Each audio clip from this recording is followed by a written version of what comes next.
Well, when it comes to high school athletics here on the Central Coast, the CIF will be making its decision next week. But expectations are that fall sports will not be happening on time.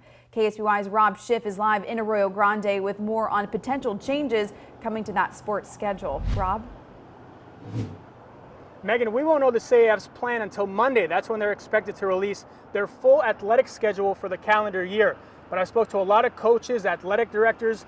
They expect the high school sports scene to look a lot different once those plans are made public.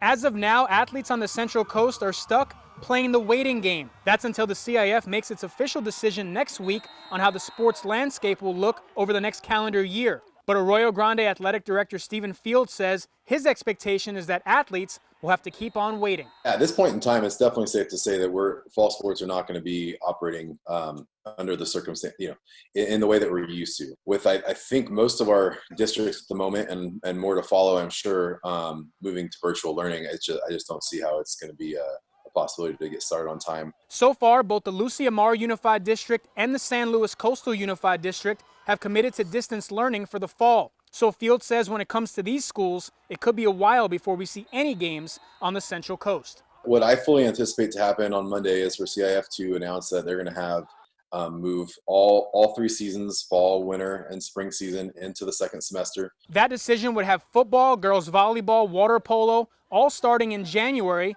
with potentially much shorter seasons to accommodate all of the sports. But Morro Bay Athletic Director John Andre tells me that when it comes to athletes being able to practice, that call can only be made by SLO County Health Officer Penny Borenstein. It's basically in her hands when she feels that it's okay for us to have contact with students. We're basically waiting till the numbers go down to where she feels comfortable that we can start having contact with our athletes. So ADs and coaches expect the CIF to push fall sports back to January, but when it comes to practice, that's up to the county. So athletes and coaches will have to wait until the county gives the okay. Live in Arroyo Grande, Rob Schiff, KSBY News. Yeah, tough decisions having to be made. Thanks, Rob. The CIF is scheduled to release its full plan for high school sports this upcoming Monday.